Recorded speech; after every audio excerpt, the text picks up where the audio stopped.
오늘 하나님께서 우리에게 주시는 말씀 잠언 4장 7절 말씀입니다. 잠언 4장 7절.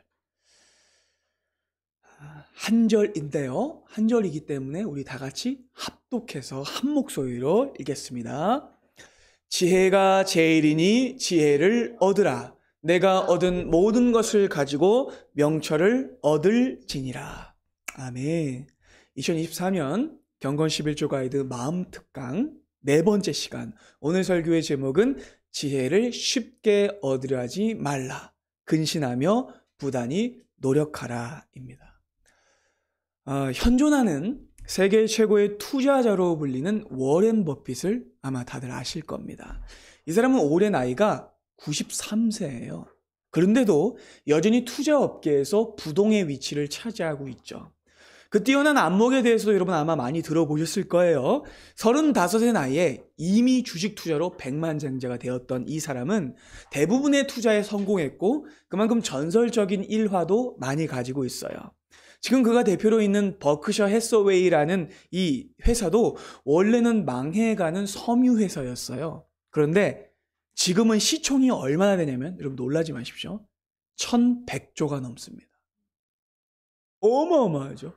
우리나라 1년 예산이 600조 조금 넘거든요. 그거보다 큰 거예요. 거의 2배 가까이 됩니다. 엄청난 금액이죠.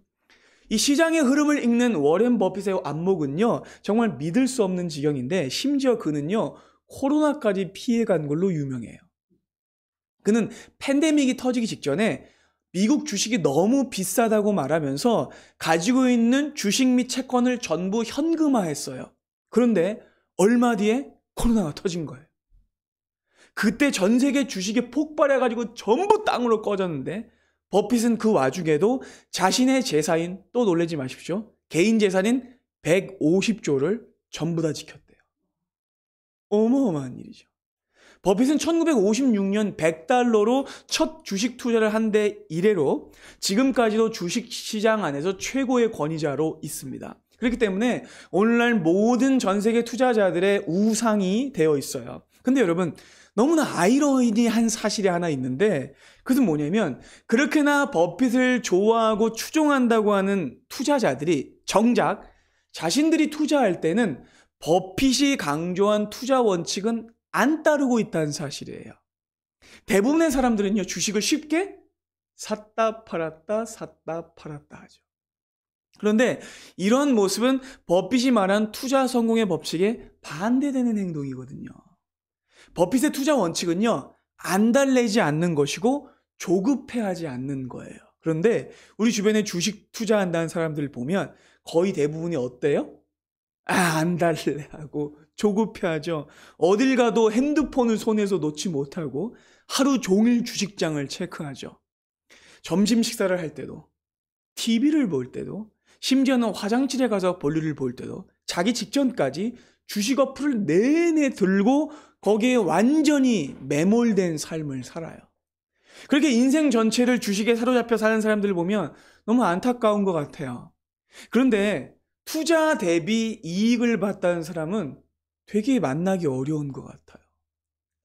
그렇게 주식 투자를 하는 사람들은요, 가지고 있던 돈을 날리고 정신 건강과 신체 건강을 빼앗기며 투자를 시작하기 전보다 훨씬 안 좋은 상황에 처하게 됩니다.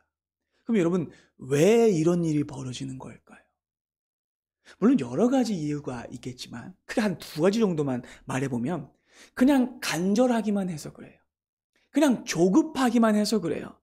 투자를 한다는 사람들이 투자의 대원칙과 기본은 지키지 않고 돈을 빨리, 많이, 쉽게 벌려고 하는 마음만 앞서기 때문이죠. 물론 자신이 가지고 있는 자산을 투자해서 이익을 얻으려는 시도 자체가 나쁜 건 아니에요.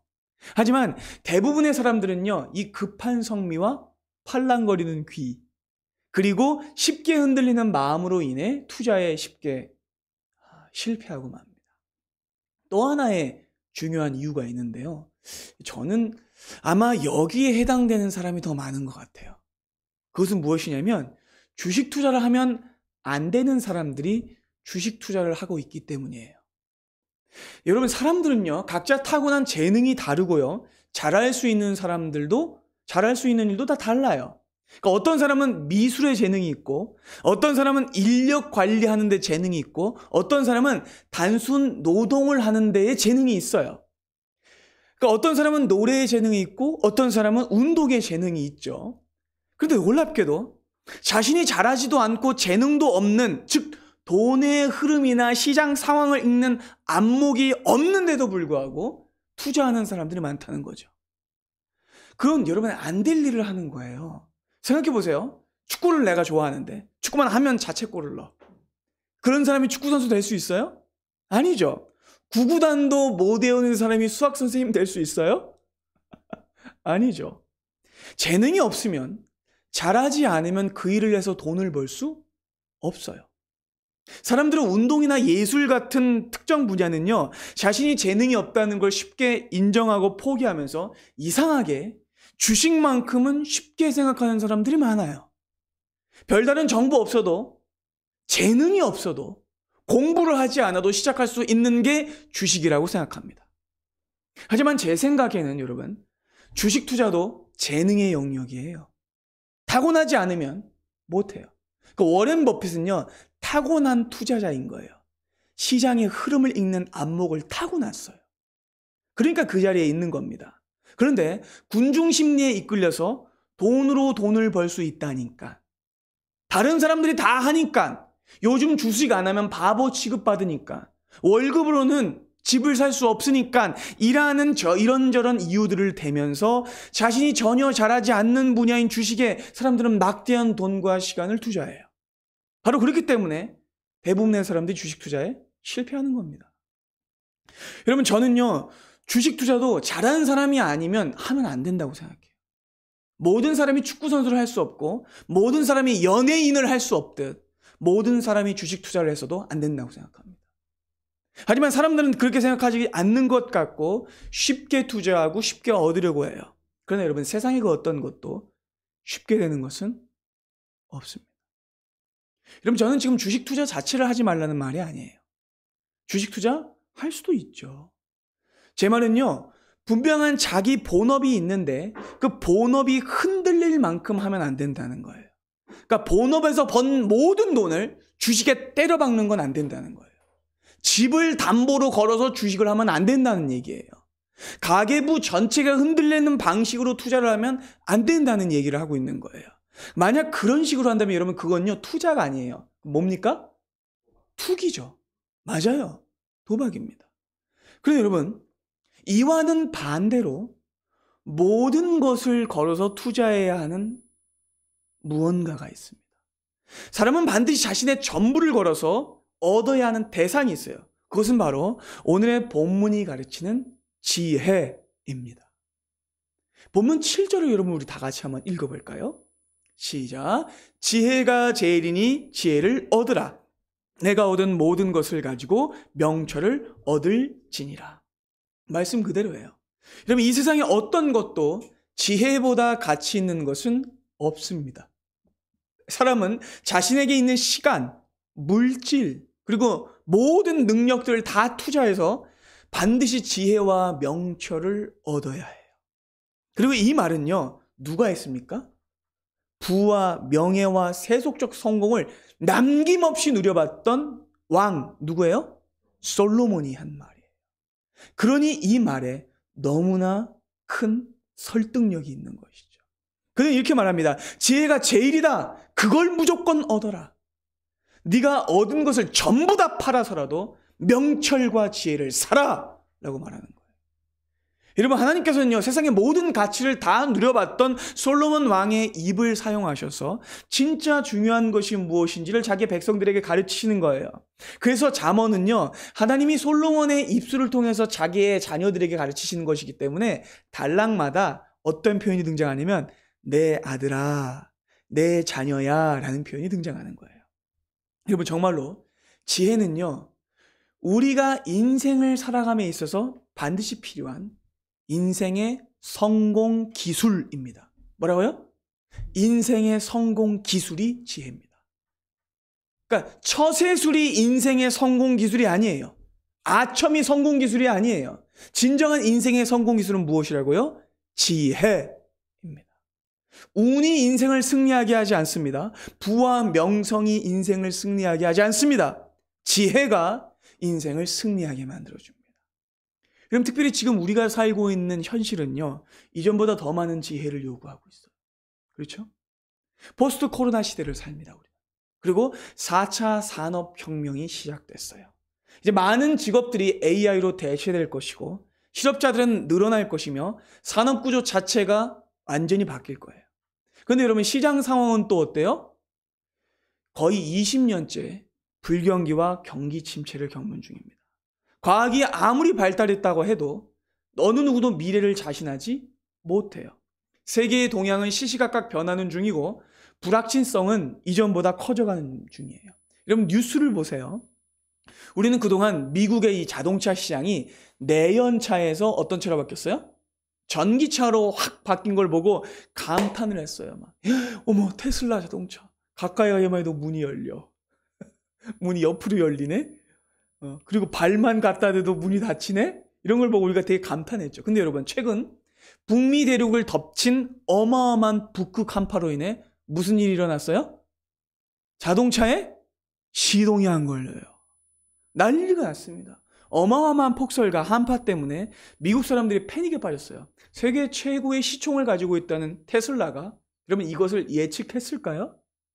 못했을 겁니다. 여러분 아무리 첨단 기술을 가지고 있는 세계 최고의 기업이라고 해도 인간의 생명과 안전을 담보하지 못해요. 자연의 힘 앞에 기술은요 초라합니다. 이렇게 전 세계는요 엄청난 기후 위기 앞에 서 있고 전쟁, 각종 재난들 속에서 여전히 허우적거리고 있어요. 자 보세요. 러시아 우크라이나 전쟁, 하마스 이스라엘 전쟁은 끝날 기미가 보이지 않고요. 북한은 연일 높은 수위의 발언들과 도발을 일삼고 있어요. 미국 대선 혼돈으로 치닫고 있습니다. 트럼프가 다시 될 수도 있을 것 같아요. 국내 정세 안정이 안 됩니다. 정말 우리는요 어떤 것도 예측할 수 없는 시대를 살고 있어요. 바로 그렇기 때문에 우리에게 무엇이 필요합니까? 지혜가 필요한 거예요. 시대를 꿰뚫어보는 눈, 인생을 승리하게 하는 기술이 필요한 거예요. 그렇기 때문에 여러분 우리는 시시각각 바뀌는 시장에 투자하는 것이 아니라 지혜에 투자해야 하는 거예요. 당장 눈에 보이는 물질에만 투자한다면 우리는 눈에 보이는 것만 얻을 거예요. 그리고 그것은 사라져버리고 말 것입니다. 그러나 눈에 보이지 않는 지혜에 투자한다면 우리는 눈에 보이지 않는 승리를 얻을 수 있을 것입니다. 자, 그렇다면 여러분 어떻게 해야 사람은 지혜를 얻을 수 있을까요? 자, 오늘 크게 두 가지로 그 길을 살펴볼 텐데요. 자, 첫 번째는 제목에서 이미 등장했습니다. 먼저 지혜를 쉽게 얻으려는 생각을 버리셔야 됩니다. 여러분 정말로 지혜를 가지려면요. 막연한 기대를 버려야 돼요. 뭐 이렇게 하면 지혜가 생기겠지? 아니에요. 여러분 이 세상에는 절대로 거저되는 것이 없고 공짜는 없습니다. 최근에 제가 그 개그맨 신동엽 씨가 후배에게 조언해주는 영상을 봤어요. 여러분 다들 아시지만 이 신동엽 씨가 연예계에서 되게 존경받는 선배로 유명하잖아요. 후배들한테 좋은 얘기 많이 해주고 절대로 남의 험담을 하지 않는 사람으로 인격자로 유명하죠. 근데 이분이 가수 화사랑 이제 대화를 하는 중이었는데 화사 씨가 자기가 제일 좋아하는 가수 선배가 이효리 씨라고 이야기를 한 거예요. 그래서 효리 언니 너무 멋있어요. 너무 좋아해요. 그러니까 신동엽 씨가 이렇게 말해요. 맞아. 효리 진짜 멋있는 사람이지. 근데 효리가 처음부터 멋있지는 않았어. 수많은 시행착오를 겪으면서 깨닫고 그러면서 성장했기 때문에 멋있는 어른이 된 거야. 그렇지 않으면 절대로 멋있는 어른이 될 수 없어. 멋있는 척을 하는 사람은 많지만 진짜 멋있으려면 별의별 일을 다 겪어야 돼. 그러는 비로소 요만큼씩 깨달아서 멋있는 어른, 지혜로운 어른이 되는 거야 라고 말하더라고요. 아 정말 큰 감동을 받았어요. 그렇죠. 진짜 멋있는 사람은요 쪽팔린 경험, 부끄러운 실패를 많이 겪은 사람이에요. 그 과정을 겪기 때문에 뭘 가져요? 멋짐을 가지고 지혜를 가지게 되는 거죠. 여러분 가나안 농군학교를 다들 아실 거예요. 이 가나안 농군학교를 세운 고 김용기 장로님의 일화입니다. 이분이 1909년생이에요. 일제강점기에 태어났는데 청년이 되자 가슴속에 막 뭐가 끌어올랐을까요? 애국심, 열정, 혈기 막 끌어오르는 거예요. 그래서 독립운동을 하려고 마음을 먹은 거예요. 그래서 아버지의 돈을 훔쳐가지고 중국으로 가는 기차를 탑니다. 그래서 만주의 심양으로 향했어요. 그러다가 이제 심양에 있는 한 한인교회에 가게 된 거예요. 그래서 그 교회에 가서 예배를 드리고 예배가 마치자 그 교회 담임 목사님이 좀 허름한 청년이 이제 한국 청년이 오니까 말을 건 거죠. 목사님이 묻습니다. 어이구, 청년 여기 왜 왔습니까? 물어봤더니 그러니까 김용기가 이렇게 대답한 거죠. 저는 마적단에 들어가서 두목이 되어 중국과 일본을 무너뜨리려고 합니다. 그런 거예요. 깜짝 놀랄 말이죠. 그 목사님이 깜짝 놀라가지고 좋다고. 그럼 식사나 좀 하러 가자고. 그래서 식사를 하려고 허름한 시내 식당으로 먼저 이제 앞서갔어요. 그리고 식당에 도착하자마자 그 주인에게 여보시오, 중국식 부침개 큰 거 통째로 하나 주시오 이렇게 한 거예요. 그러니까 부침개가 나오자 이제 목사님은요 김용기 청년에게 이렇게 말합니다. 이 부침개를 복판에서부터 한 입에 먹어보게. 그러니까 김용기가 반문합니다. 아니 목사님 무슨 소리 하시는 거예요? 이렇게 큰 부침개를 어떻게 한 입에 먹어요? 그랬더니 목사님이 이렇게 대답했다고 합니다. 이 부침개 하나도 복판에서부터 못 먹으면서 수천 년 역사를 가진 중국을 한 입에 삼켜 먹으려고 하는가? 조선 빵만 해도 넓고 할 일이 많으니 당장 돌아가서 자네가 할 수 있는 일, 자네가 해야 할 일을 찾게 라고 말한 거예요. 그 말을 듣고 김용기는 깨달음을 얻어서 고향으로 돌아옵니다. 그리고는 자신이 할 수 있는 일, 자신이 해야 하는 일을 찾아서 결국 조국의 농촌을 되살리는 일을 하기 위해 오랜 준비 끝에 가나안 농군학교를 세우게 되죠. 이런 많은 사람들은요, 이 과정을 건너뛰고 결과를 얻으려고 해요. 실력을 기르고 차근차근 경험을 쌓는 과정 없이 무조건 결과부터 얻으려고 하는데 여러분 그건 잘못된 생각이에요. 제가 대구에서 지낸 적이 있잖아요. 대구에서 한 청년과 상담했던 이야기인데 그 친구가 이제 제대한 다음에 취업을 준비하는 중이었어요. 그러다가 이 친구가 한 1, 2년 정도 구직을 하다가 기회가 생겨가지고 교회 집사님이 되게 좋게 본 거예요. 그래서 그 직장에 들어가게 된 겁니다. 그래서 건축 인테리어 쪽 회사에 들어가게 됐는데 아니 근데 일을 구하면 좀 얼굴이 좋아야 되잖아요. 이 친구가 얼굴이 날이 갈수록 안 좋아지는 거예요. 막 수심이 가득하고 다크서클이 막 턱까지 내려오고 인상이 막 구겨지는 거예요. 교회에 오면 막 한숨을 쉬고 기도할 때도 막 맥 빠져 있고 그러니까 제가 너무 마음이 안타까워서 밥을 한번 먹자고 했어요. 신방을 했어요. 그랬더니 그제서야 이제 자기 속 얘기를 하는 거예요. 왜냐면 그게 뭐냐면 자기의 기대와 직장 생활이 너무 다르다는 거예요. 그러니까 자기는요, 자기가 일을 시작하면 온 시내가 다 내려다 보이는 커다란 통창이 있는 커다란 빌딩 사무실에서 자기의 이름이 새겨진 명패가 있는 책상에 앉아서 모닝커피를 한 잔 딱 하면서 하루를 시작하는 게 직장인이라고 생각했던 거예요. 근데 출근하자마자 자기가 해야 되는 거는 화장실 청소인 거예요. 사무실 정리인 거예요. 그래서 너무 허탈하고 맥이 빠진다는 거예요. 내가 원했던 직장 생활은 이게 아니야. 그 말을 들은 저는요, 되게 많이 위로해주고 토닥여줬어요. 그것이 아주 정상적인 과정이고 당연한 과정이라고 말해줬어요. 처음부터 회사에 입사했는데 폼나는 자리에 가는 사람은 없다고 말해줬어요. 만약 첫 출근부터 자기 사무실이 있고 자기 명패가 있다면 그 사람은 낙하산이다 라고 말해줬어요. 그러자 그 청년의 안색이 차츰 좋아졌고 이후에는 그 직장에 너무 잘 적응해서 지금 잘하고 있어요. 지금 잘 살고 있고요. 결혼도 했고 지금 우리 교회에 매달 헌금까지 보내시는 집사님이 되셨습니다. 너무 귀한 일이죠. 여러분 우리는요. 마음이 많이 앞서는 것 같아요. 멋진 결과와 폼나는 모습을 가지려고 하지만 여러분 사실은 그러한 결과는 쉽게 얻을 수 있는 것이 아니에요. 모든 훌륭한 사람은요. 고통의 시간과 역경의 터널을 지나온 사람이에요. 다윗도 하루아침에 하나님이 기뻐하시는 왕이 됐던 것은 아닙니다. 그가 선과 악을 분별하며 온 나라를 지혜로 다스릴 수 있었던 왕이 될 수 있었던 이유는요, 그가 어려운 과정을 지나며 준비되고 성장되고 단단해졌기 때문이에요. 그럼 요셉은 또 어떻습니까? 그 역시 동일하죠. 요셉 역시 13년의 밑바닥 인생을 살았어요.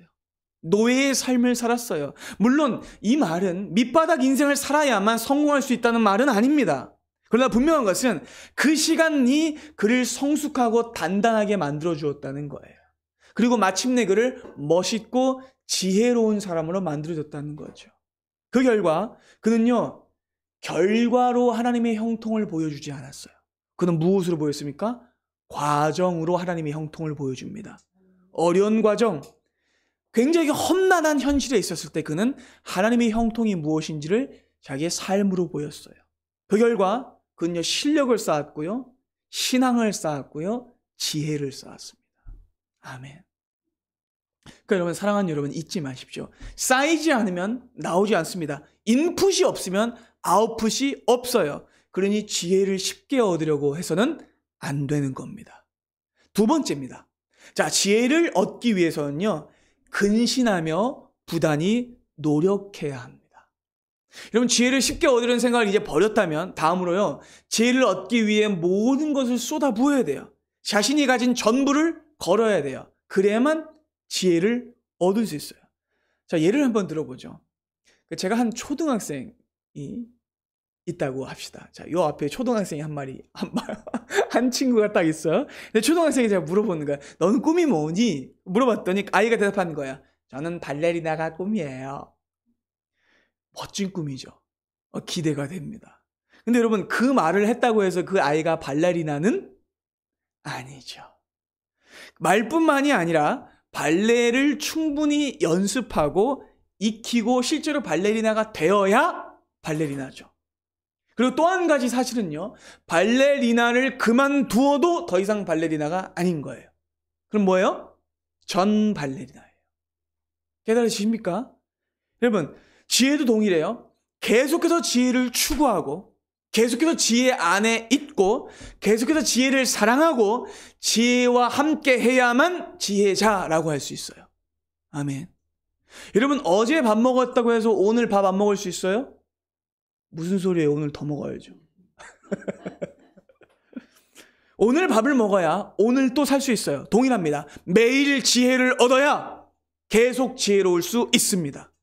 지혜는 일회용이 아니에요. 계속해서 얻어야 해요. 지혜는 머물러 있지도 않아요, 여러분. 지혜는요, 절대로 제자리에 있지 않아요. 여러분, 예를 또 들어볼까요? 제가 만약 기타를 1년 동안 치지 않는다고 쳐봅시다. 그럼 여러분, 제 기타 실력이 그대로 보존될까요? 아니에요. 어떻게 될까요? 그 뒤에는 손 아파서 치지도 못해요. 기타 실력이 쇠퇴하죠. 여러분, 진보하지 않는 건 반드시 퇴보합니다. 기억하셔야 돼요. 어제의 지혜에 만족하시면 안 돼요. 오늘의 지혜로 충분하다고 생각하시면 안 돼요. 계속해서 지혜를 추구하고 근신하여 얻으려고 노력하셔야만 지혜를 잃어버리지 않을 수 있어요. 지혜도 매일마다 먹어야 하는 밥과 같은 거예요. 그러니까 포기하지 말고 계속해서 지혜를 추구하셔야 돼요. 여러분, 다시 한번 아까 서두에 등장했던 주식 투자를 예로 들겠습니다. 자, 워렌 버핏은 이렇게 말했어요. 주식 투자의 성공 법칙은 이겁니다. 장기 투자. 뭐라고요? 장기 투자예요. 많은 사람들이 주식에 실패하는 이유가 뭐라고요? 자꾸 넣었다 뺐다 해요. 그리고 참지 못해요. 기다리지 못해요. 그는 이렇게 말합니다. 10년을 가지고 있지 않을 주식이라면 10분도 가지고 있지 말아라. 굉장히 놀라운 말이죠. 그러면 진짜 성과가 있는 투자는 어떤 투자라는 거예요? 장기 투자라는 거예요. 길게 투자하는 게 진짜 투자라는 거예요.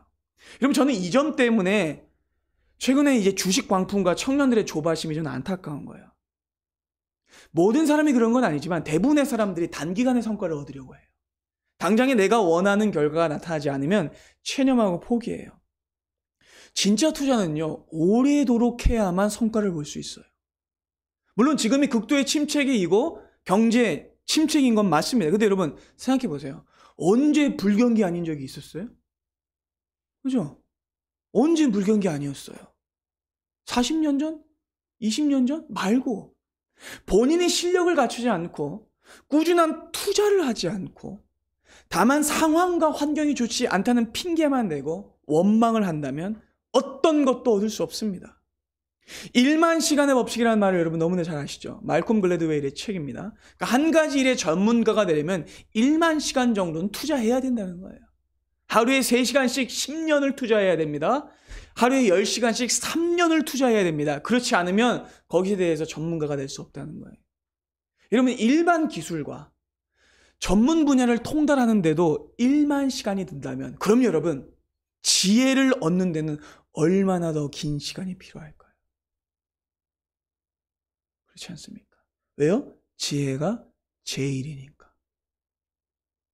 그러니까 여러분 지혜를 쉽게 얻으려고 하면 안 되는 거예요.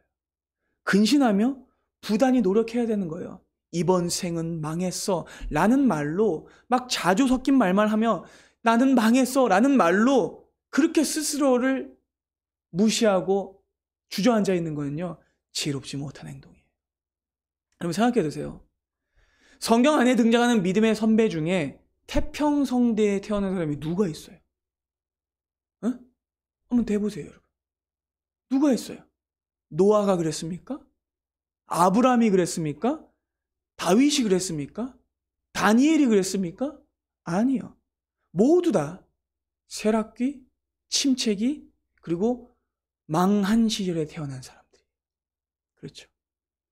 여러분 그들은요 현실을 핑계대지 않았고 끝까지 믿음을 지켰으며 무엇보다 지혜를 끊임없이 갈망하고 구하고 찾고 두드렸습니다.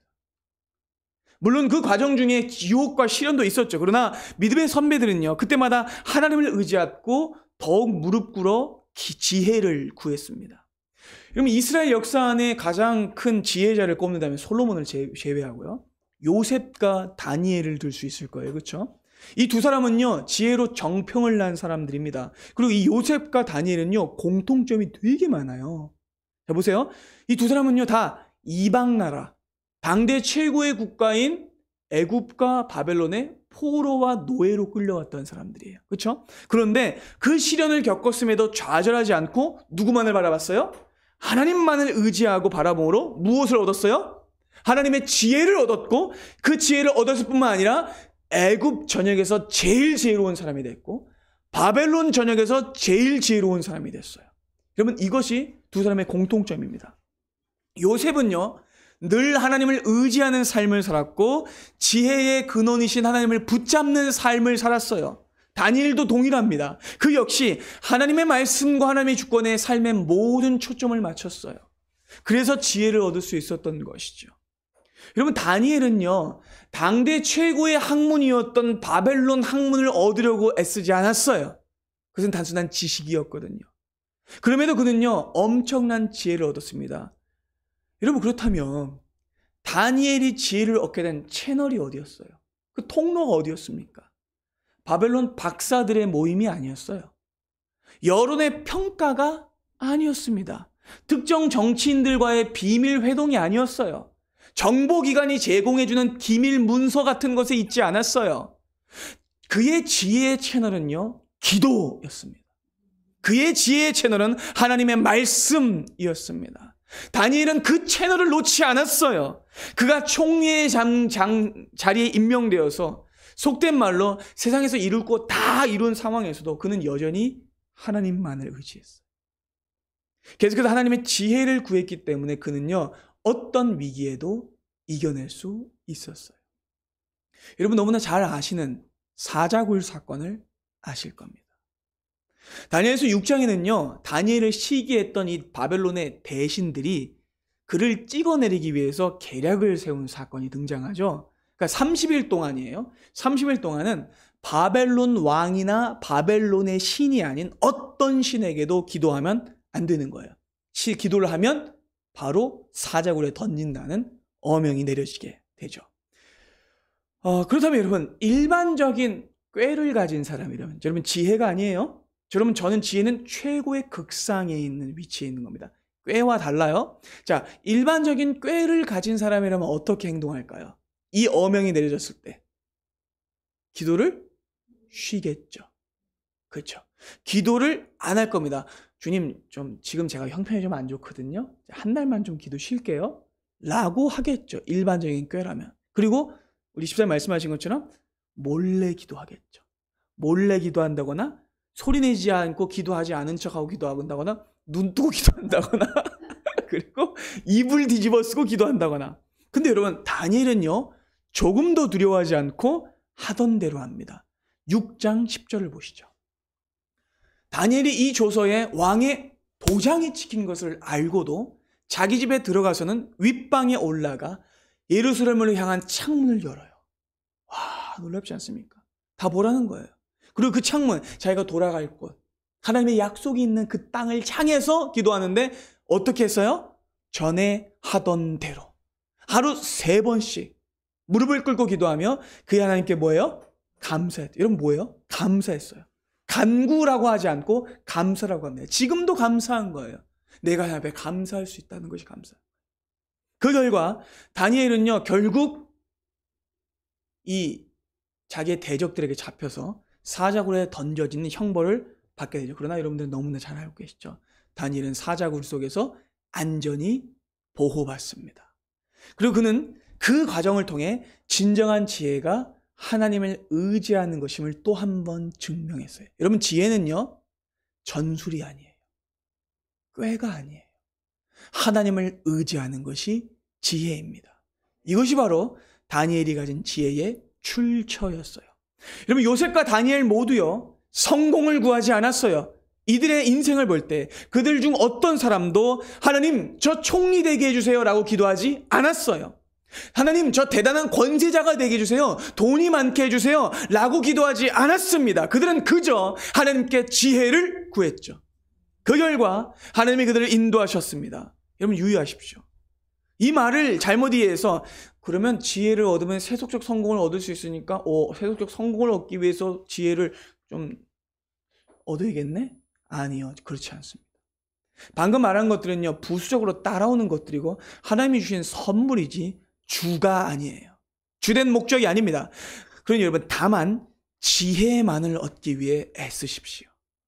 그렇게 지혜를 구할 때 하나님께서는요, 여러분들의 인생이라는 집, 모든 사람은요, 인생이라는 집을 짓잖아요. 그렇죠? 근데 그 집을 지을 재료가 지혜라는 거예요. 잠언 24장 보겠습니다. 자, 봅시다. 집은 무엇으로 건축돼요? 지혜로 말미암아 건축되고 명철로 말미암아 견고하게 됩니다. 또 방들도 지식으로 말미암아 각종 귀하고 아름다운 보배로 채우게 되죠.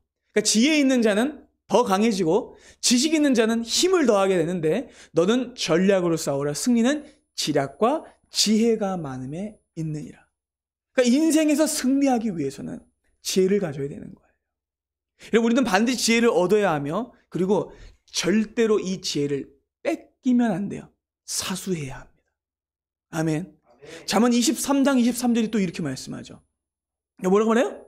진리를 사되 팔지는 말아라. 지혜와 훈계야 명철도 그리할지니라. 절대로 지혜를 잃어버리면 안 됩니다. 지혜를 잃어버리면 전부 잃어버립니다. 사랑하는 여러분, 성경이 말하는 궁극적 지혜란 결국 뭐예요? 하나님을 놓지 않는 거예요. 그 비밀이 바로 오늘 본문의 다음 절인 4장 8절과 9절에 등장하는데요. 본문의 바로 다음 절이에요. 우리 한 목소리로 한번 읽어보겠습니다. 시작. 그를 높이라. 그리하면 그가 너를 들리라.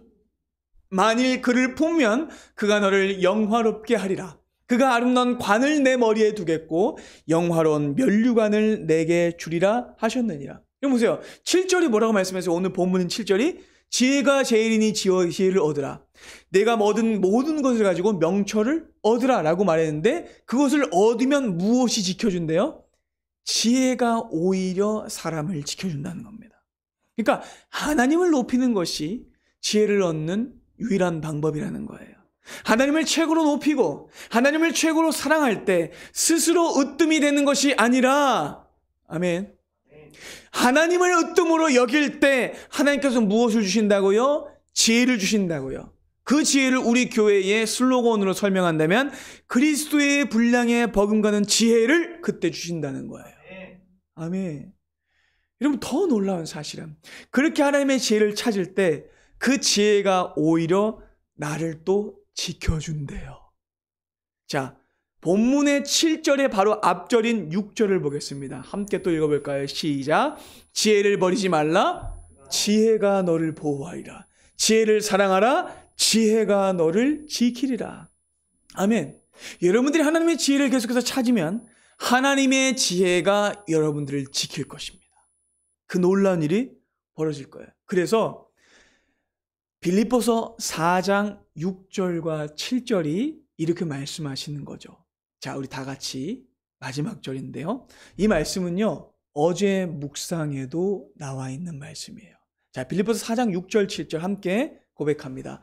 아무것도 염려하지 말고 다만 모든 일에 기도와 간구로 너희 구할 것은 뭡니까?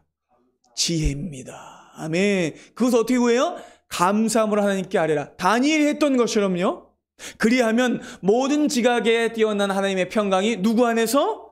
그리스도 예수 안에서 너의 마음과 생각을 지키시리라.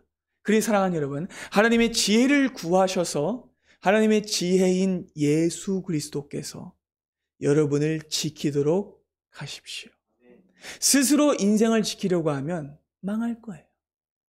그러나 부지런히 지혜를 찾고 하나님이 나를 지키실 수 있도록 지혜를 구한다면 하나님의 보호를 받게 될 것입니다. 여러분, 진정한 투자 성공의 법칙은요, 기다림에 있다고 해요. 어디에 투자하는가에 있다고 해요. 그러니까 두 가지를 잘해야 되는 거예요. 기다리는 걸 잘해야 되고 어디에 투자할지를 잘 결정해야 된다는 거예요. 자, 그렇다면 여러분, 진정한 가치를 지닌 하늘의 것에 투자하시고 기다리십시오. 하늘의 가치, 영원한 가치, 진정한 가치에 눈을 두고 거기에 여러분의 인생 전부를 올인하십시오.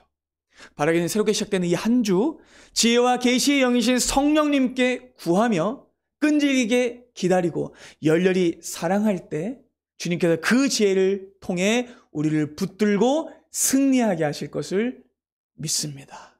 아멘. 기도하겠습니다.